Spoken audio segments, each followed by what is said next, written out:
En principio, como ustedes recordarán, y ahí está también la pregunta que uno se hace, estos personajes están ahí, estos personajes están en un hotel Rasca, estos personajes van a mezclar sus propias realidades, que sus propias realidades desde el punto de vista de lo que narra la fábula son actores muy, muy marginales o muy humildes que confunden a García Lorca con Shakespeare, por ejemplo, o que tienen una situación de estar ahí arrojados, ahí abandonados. ¿En dónde están arrojados y abandonados? Es la primera pregunta que uno se hace para comprender y para disfrutar de la poética de Gabriela Romeo.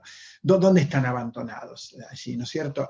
El famoso de estar ahí, heideggeriano, implica que en ese estar ahí hay una, o sea, en ese Dasein, en el Dasein hay una interacción con una otredad que aparece en forma de personajes: Arturo Castro, Concepción Mendoza, Débora Díez, Lindo, que son 4 personajes, ¿no es cierto? Esos 4 personajes están arrojados ahí. ¿Dónde están arrojados? O sea, ¿en qué lugar están arrojados?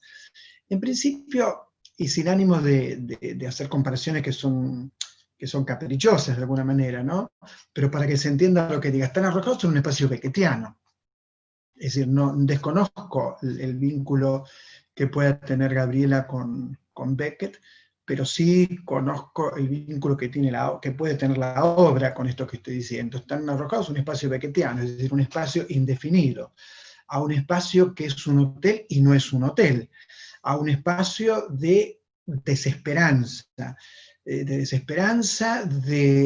promesas de grandeza que nunca ocurren ni van a ocurrir, de engaños y mentiras del señor Cepillo, de algunos personajes que están fuera de campo, y con el peso de vivir una existencia dentro de la enorme precariedad, donde apenas se sabe si van a conseguir un poco de comida para ese día o para otro, no se sabe qué va a ser de ellos, ni hay ninguna posibilidad, por lo que cuenta la obra, de que algo de lo que dicen en términos teatrales pueda tener una posibilidad real.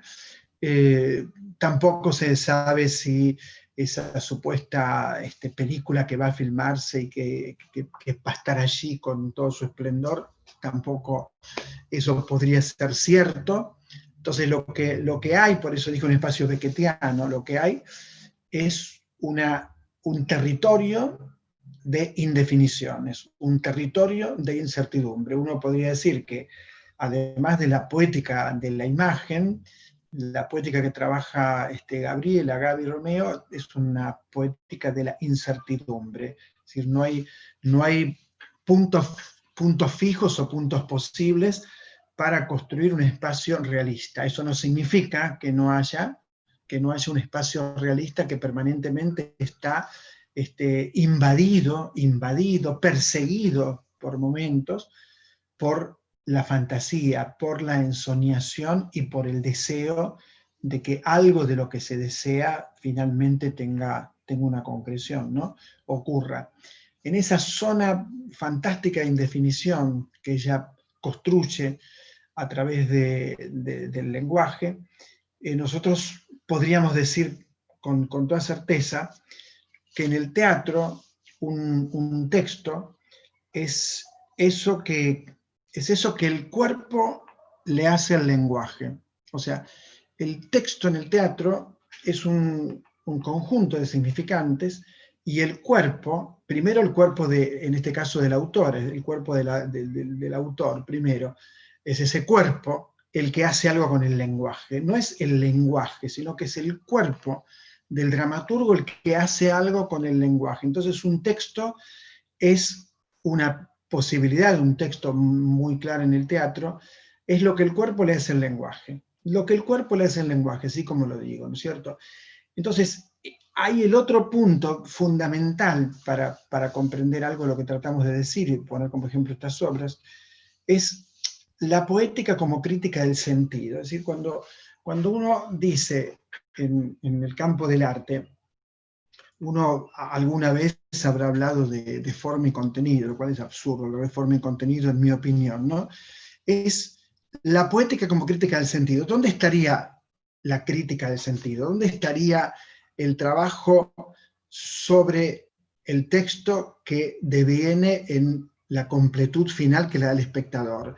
En una poética es esa poética la que construye y critica el sentido. Sin esa poética, es decir, sin lo bien que escribe realmente Gabriela Teatro para mí, ¿no? Sin esa construcción que hace ella, esa construcción de fantasía y realidad, esa construcción de personajes que se encuentran debajo de la sábana o en el baño de manera furtiva, de amor o de erotismo que va cosiendo algunas relaciones, Lindo, Débora, Arturo, Débora, ¿no es cierto? Estoy nombrando los personajes de la obra.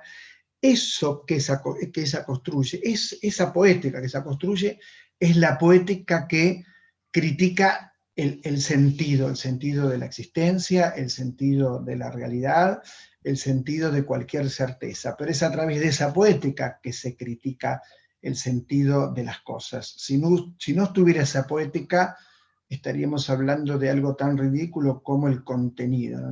¿Qué significa el contenido? El contenido, sin la construcción de sentido, sin la construcción de una poética que viene a alterar el sentido, no es posible de ninguna manera pensarlo. O sea que el contenido es la construcción de forma, eso es el contenido, construcción de forma, y esa forma es la que nos alumbra para seguir estas dos obras que a mí estas dos yo leí todas, pero estas dos me impactaron mucho, por ese clima de indeterminación,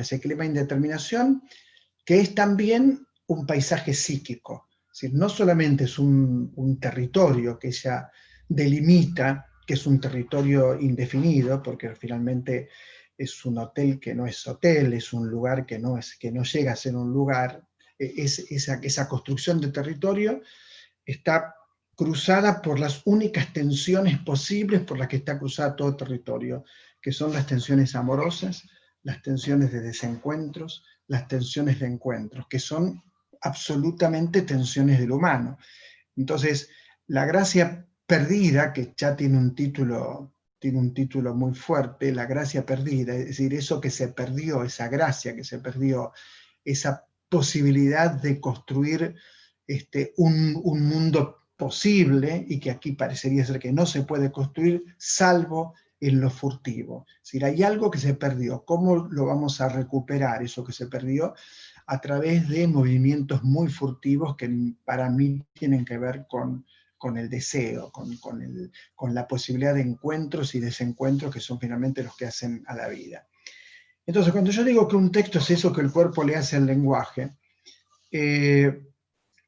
estoy también diciendo, recordando algo que lo habíamos dicho acá en este mismo curso, ¿no? Que hay una posibilidad, ¿no? de insurrección de saberes que fueron sometidos, que es un texto de Foucault ese, ¿no? Saberes que fueron sometidos, es decir, hay una insurrección de eso, esa insurrección de esos saberes, ¿cómo aparece? Recuperando lo más potente que en realidad, o una de las cosas más potentes que tiene el ser humano, que es la imaginación. O sea, los personajes de La Gracia Perdida, ni hablar de los personajes de Flores Blancas en el Mar, que ahora vamos a ir a ellos, lo que hacen es, a través de la imaginación, construir lo que no tienen. La imaginación como herramienta para construir y para deconstruir la realidad. O sea, no habría una manera para estos personajes, y no habría una forma de conocimiento artístico, estético, útil para develar sentidos más profundos que la imaginación. O sea, la imaginación puesta en acto, la imaginación como un reservorio revolucionario y posible de crear una otredad. En todo momento, los personajes de Gabriela, primero estoy hablando de La Gracia Perdida, en todo momento pasan de una frustración terrible, dura, muy dura, con un baño que apenas tiene un balde, sin comida, con una gira que no se entiende qué gira es, pero se entiende que la gira es un invento, es un fracaso, se entiende que son actores deambulantes prácticamente, y lo único que los salva, lo único que los ubica de otra manera es la imaginación, es construir esos mundos fantásticos, es encontrarse con Meyerhold. Ahí hay otro punto muy, muy fuerte de la obra, que es que esté presente Meyerhold, ¿no? Eso cambia absolutamente parte del sentido del material. ¿Por qué? Porque en la didascalia es muy interesante cómo anticipa cada escena, cómo explica con 4 líneas cosas en cada una de las escenas que va a empezar. Y de pronto aparece la palabra desierto en una de ellas. Es decir, la palabra desierto como oxímoron de hotel, ¿no? Es decir, hotel, desierto, ¿no? Parece la palabra desierto. Y es del desierto, es decir, esa zona vasta, distinta, esa zona donde no hay nada, donde aparecen otros personajes que vienen de otro lugar, vaya a saber de dónde, por ejemplo Meyerhold.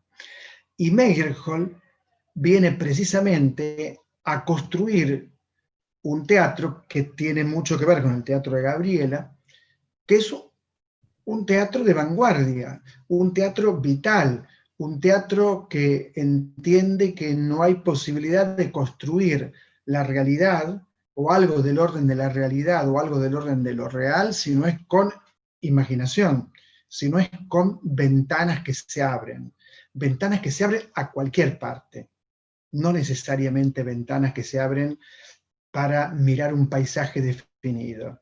Entonces la irrupción de Meyerhold en la obra es la irrupción de uno, lo hemos visto acá, de uno de los maestros de vanguardia más importantes que ha tenido el teatro. O sea que es una irrupción que habla de la construcción que viene trabajando la Gracia Perdida.